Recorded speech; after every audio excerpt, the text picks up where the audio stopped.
Wow, so yung mga mga kabosay, welcome po sa channel ko guys to for today's vlog.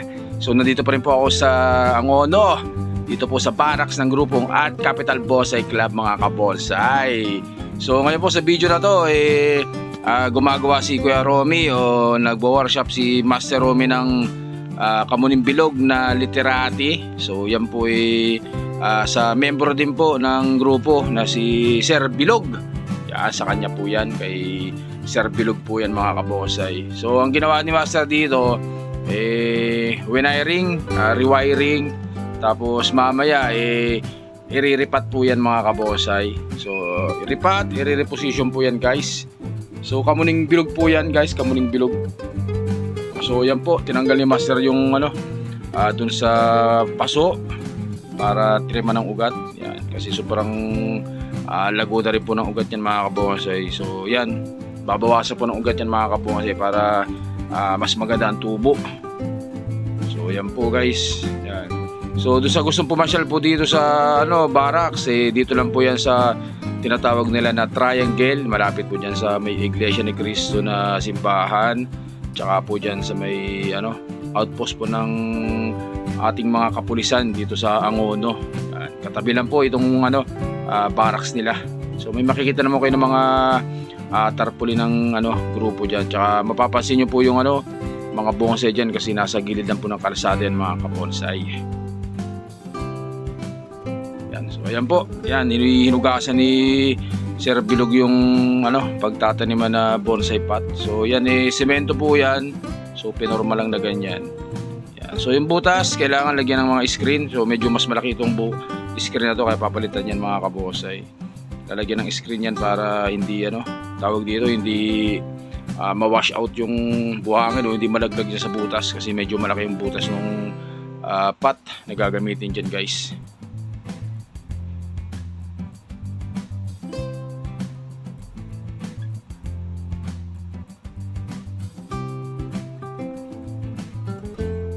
So mga kabonsay, so voice over po itong ginawa natin kasi medyo maingay nung nag-vlog ako dun, kaya binoise over ko na lang po itong mga kabonsay. Ingay nung may parang may nagpaparid ata dun o yung mga ambulansya, medyo maingay, kaya binoise over na lang natin itong mga kabonsay. Yeah, so syempre ang gamitin dyan, river sand pa rin po yan mga kabonsay. Hugasan lang ng maayos, river sand pa rin, pure river sand po gagamitin dyan mga kabonsay ni Kuya Romy o ni Master Romy Cohas mga kabonsay. Yan. So nilalagyan nila ng tali o anchor, tatalian nila yung bonsai kasi medyo mataas kasi literati, baka mabuwal o tumumba. Lalagyan ng tali. Yan. So ayan yung screen, medyo mas mapino yung butas para hindi malaglag yung mga river sand sa butas. So kita nyo yung butas sa dalawang malaki na yan. Kapag nagdilig po kayo dyan malalaglag po dyan yung mga buhangin, kaya kailangan lagyan po ng ganyan screen o net. Pwede rin yung net mga kabonsai. So dito sinisimulan na nilang ilagyan ng river sand para maitirim na po yung Kamuning Bilog. At dito po sa part na ito naitirim na po yan mga kabonsai. Yan, naitanim na. Hindi ko na napakita yung paglalagay ng tali, hindi na natin na video, pero ayan po may tali po yung ugat po, tinali po yan ni Master Romy, tinali po yung ugat na yan para hindi siya bumagsak mga kabonsai. So nilagyan na ng river sand, tapos lalagyan po ng mga graba-graba o mga bato sa ibabaw para kapag nagdilig hindi po mawawash out yung river sand po na yan mga kabonsai.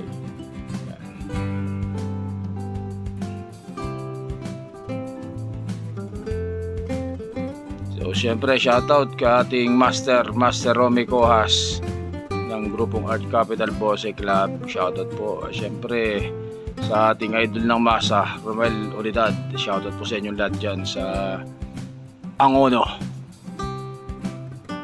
Yan.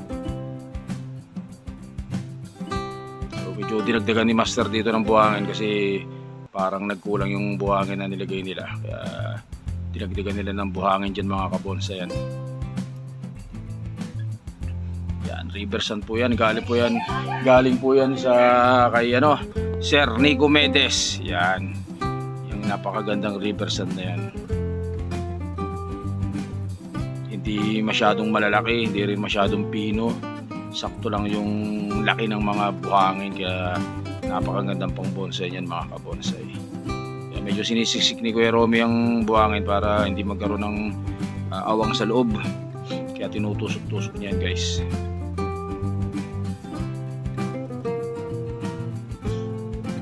Yan.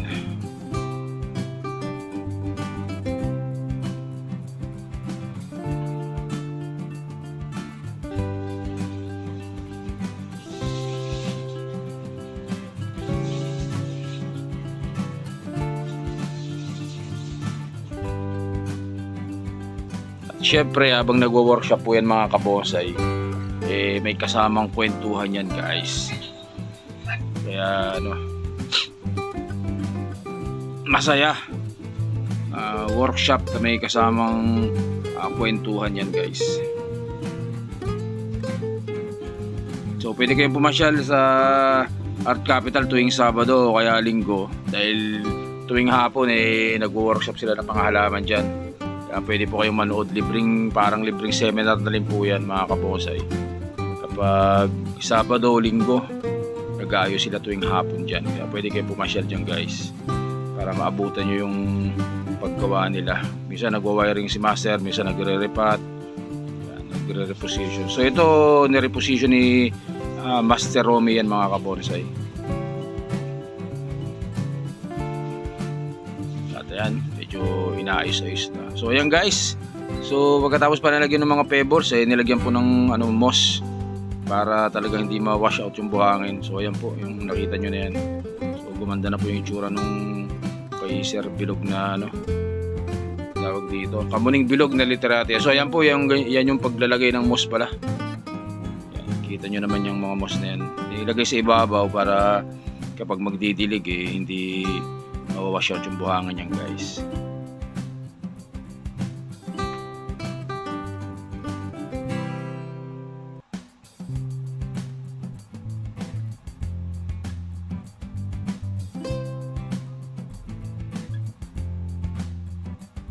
So kasama rin siyempre si Sir Manny dyan. Yan din si Sir Manny.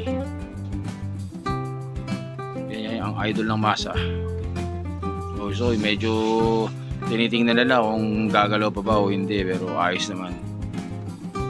Medyo malambot lang talaga dahil gawa dun sa ugat na nakalitaw na yan. Para naka-exposure din ng konti yan na Literati yan mga kabonsai.